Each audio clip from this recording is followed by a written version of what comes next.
Paz do Senhor, querido professor da classe Adolescentes. Já estamos na aula 3 do primeiro trimestre de 2024. Que maravilha, né? Que Deus esteja sempre nos abençoando, nos ajudando e também a você, professor.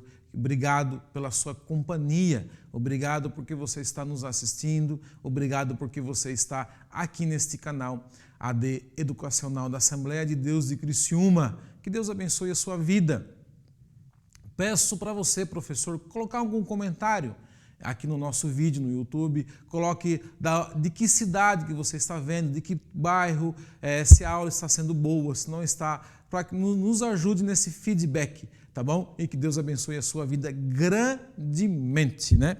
Como eu sempre digo, nós estamos falando sobre a história da salvação. O primeiro trimestre dos adolescentes, 2024, é a história da salvação. E a aula 3 é o pecado, a maior pandemia da história. Pecado, a maior pandemia da história. Quando a gente fala de pandemia, logo a gente lembra do Covid-19, que matou muita gente, né? Daí muitos falaram, essa é a maior pandemia e tal, e porque matou assim, mas quando a gente é cristão, quando nós somos cristãos e nós lemos a Bíblia e nós entendemos que essa é uma realidade. O pecado é a maior pandemia da história. Por quê? Porque o pecado mata desde o princípio e até hoje ele mata a gente. O pecado, o salário do pecado é a morte. Então, por isso que o pecado é a maior pandemia da história, que muitas das pessoas morrem ou vão morrer por causa do pecado. Mas vamos lá. Leitura bíblica em classe. Ela está em Gênesis 4, 3 ao 8 e Gênesis 6, do 5 ao 7. Leia, querido professor, com os seus adolescentes. É muito importante você ler, é muito importante você fazer essa leitura bíblica em classe com os seus adolescentes. E isso vai dar um dinamismo na sua aula. Isso já vai dar uma alegria para eles, que é bem legal você ler com eles, né? Vamos lá, a mensagem. Todos pecaram e estão afastados da presença da glória de Deus. Olha o que Romanos 3:23 começa falando. Ele começa a falar todos. Você sabe, professor, o que quer dizer todos no hebraico? Todos no hebraico quer dizer todos. É todos, né? Então, não tem quantidade. Todos é todos, tá? Então, todos pecaram. Eu, você, os seus alunos, todo mundo pecou. Os que nasceram, os que vão nascer, está todo mundo nessa lava ali de todos ali. Todos pecaram e todos estão afastados da presença da glória de Deus. Está todo mundo longe da presença de Deus. Isso o que é? Pecado. Nesse mesmo texto de Romanos vai dizer, por um homem entrou o pecado no mundo e todos pecaram e todos estão afastados ou excluídos da presença de Deus, estão longe da presença de Deus. Tá? E é todo mundo, não é só um, é todos, né? O objetivo é explicar o que é pecado, explicar os danos que o pecado promoveu na família e na sociedade e compreender que o pecado afastou o homem da comunhão com Deus. Vamos lá. Nós vamos descobrir o que é pecado. Pecado é o que já foi falado na lição passada, era errar o alvo, ou transgredir a lei, ou fazer aquilo que Deus não quer que façamos. Então, desobediência é pecado. Deus disse, anda para frente, e você ficar parado é pecado. Você já está desobedecendo, né? Então, toda vez que você transgride a lei de Deus, ou um mandamento, ou um pedido de Deus, isso é pecado. E quando a gente peca, a gente erra o alvo, a gente se afasta de Deus, a gente se exclui da presença de Deus. Tá? O pecado, Deus não nos exclui da presença dele, mas é nós que cometemos o pecado e o pecado então nos tira da presença de Deus. Tá? Então, tudo que você faz contra Deus e contra a palavra de Deus ou contra alguém é pecado, é transgredir a lei. Isso é chamado de pecado. Tá? Então essa é uma definição. Não tem tamanho de pecado, não tem, ele pecou. Um exemplo assim, tamanho de pecado, para você entender. Eu roubei 1 centavo, mas o meu amigo roubou R$1 bilhão. Quem é que cometeu o maior pecado? Eu, que roubei 1 centavo, ou meu amigo que roubou 1 bilhão? Os dois pecados têm o mesmo tamanho. 1 centavo ou 1 milhão é o mesmo pecado. Não muda em nada. Pecado não tem tamanho. Pecado é qualquer erro que cometemos. Então, querido professor, coloque isso na mente do seu aluno. Não existe pecadinho, não existe pecadão, existe pecado. E o pecado nos afasta de Deus. É a transgressão da lei. Vamos lá. Consequência do pecado. Os danos do pecado na família. Nós vamos ver que antes de Adão e Eva saírem do Éden, eles saíram do Éden, no Éden eles eram puros. Eles tinham muito amor, compaixão, eles não brigavam.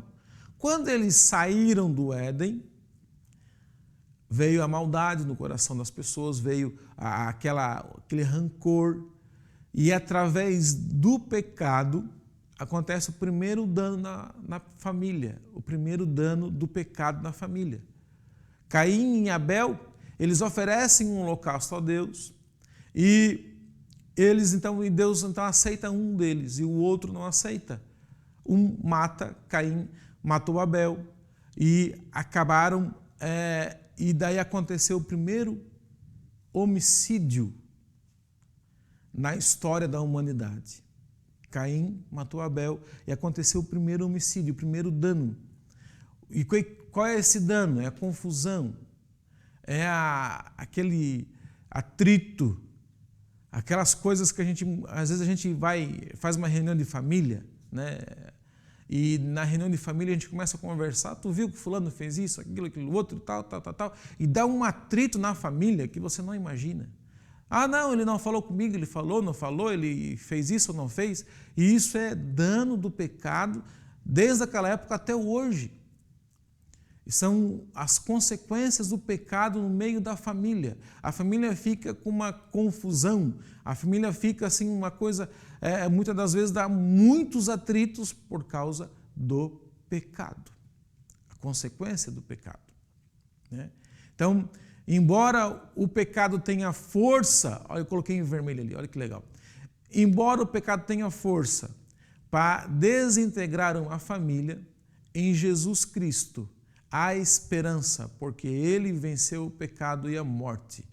E o nosso venceu o pecado e a morte. Olha que legal, né? Então, se Ele venceu o pecado e a morte, então Ele restitui a família, Ele restitui todos essas confusões, Ele vai lá, restitui, coloca amor no nosso coração, então a gente consegue viver em família. Muito bom isso, tá? Quando nós estamos em Jesus Cristo, que é o nosso Salvador, tá? Mas quando a gente está sem Jesus, dá todos esses atritos, dessas confusão, marido matando esposa, esposa matando os filhos, dá uma confusão danada, quando não tem Jesus. Por quê? Por causa do pecado, consequência do pecado. Vamos lá. Os danos do pecado na sociedade. Na sociedade nós temos pessoas maldosas, pessoas que cometem erros, pessoas que só querem denegrir a nossa imagem, pessoas que querem nos agredir fisicamente, pessoas que não têm mais compaixão, não têm mais amor, não têm mais aquela educação. Olha, a sociedade ela passou e passa por momentos terríveis. Tudo por causa da consequência do pecado que aconteceu lá atrás, lá com Adão e Eva. Então, através deles, todos, a nossa sociedade hoje ela vive nessa corrupção, nesse mar aí de maldade por causa da consequência do pecado. Então, isso nos traz uma lição. Quando nós cometemos pecado, o nosso pecado, a consequência do nosso pecado, ela vai nos atingir, vai atingir nossa família, vai atingir nossa geração para frente de nós. Então, nós temos que entender isso, que nós temos que evitar de pecar, para que, então, nós possamos ter uma vida gloriosa com Deus, né? E ali, de novo, eu coloquei, a Bíblia diz que todos os pecados estão afastados da presença da glória de Deus. Então, a consequência do pecado, além da maldade, de pessoas querendo fazer mal um com o outro, da corrupção, de tudo isso, a gente ainda se afasta de Deus. Isso é consequência do pecado. Vamos lá. Um mundo longe de Deus. Um mundo longe de Deus. Olha, é muito triste a gente só imaginar um mundo onde a gente vai viver sem Deus, um mundo onde a gente vai viver sem a presença de Deus. É muito triste, porque com Deus, muitas das vezes, a gente já vivemos um período onde a gente só vê maldade, a gente já vê pessoas maldosas, pessoas querendo nos agredir, pessoas andando sem rumo, andando sem ter uma esperança, né? Então, isso é um mundo longe de Deus, um mundo longe de estar com Cristo. O mundo onde a gente vive sem Deus é um mundo muito triste, sem alegria. Mas por quê que o mundo está longe de Deus? Justamente por causa do pecado, justamente por causa da consequência do pecado, justamente porque quando a gente peca, a gente se afasta de Deus. E quanto mais a gente peca, mais longe a gente fica de Deus. E quanto mais longe a gente fica de Deus, mais a maldade vem, mais as agressões vêm, mais a corrupção vem, mais as pessoas só pensam em fazer o mal um com os outros, mais confusão vem, mais homicídios, mais suicídios, mais depressão. Olha, se a gente ficar falando as coisas horríveis que acontecem sem Deus, a gente fica horas e horas. Só que eu quero dizer para você, professor, explicar para o seu aluno e explicar para a sua classe que nós podemos, sim, buscar a presença de Deus. Apesar de que o mundo jaz do maligno, só que eu e você, nós podemos buscar a presença de Deus para que onde a gente vive, a gente tenha alegria, tenhamos esperança, tenhamos o amor, tenhamos comunhão de estar com Ele, para que isso possa nos mudar e levar para o céu, para que a gente possa andarmos com Cristo, estarmos com Cristo, para que a gente possa ir para o céu. Porque viver sem Deus é uma vida muito triste, é uma vida de depressão, é uma vida de amargura, de doenças incuráveis, de coisas que não têm fim. Mas a gente tem que entender que mesmo vivendo com Deus, a gente tem alegria, a gente tem amor, compaixão, e isso é muito bom, tá? Então, não queira viver longe de Deus, viva perto de Deus, perto de Jesus Cristo. Isso é muito bom, Ele nos dá alegria, conforto, consolação, muitas coisas boas. Tem mais benefício viver com Deus do que coisas ruins. Vamos lá. Conclusão. A pandemia espiritual do pecado causa destruição por todo o mundo, deixando graves sequelas. Desde o tempo de Adão e Eva, não se pôde, por isso, submeter-se a seus efeitos, mesmo quando o pecado aparenta ser pequeno e inofensivo. Eu já falei para vocês aqui, não existe tamanho de pecado. Existe o pecado grande, não existe pecado grande, nem médio, nem pequeno. Pecado é pecado.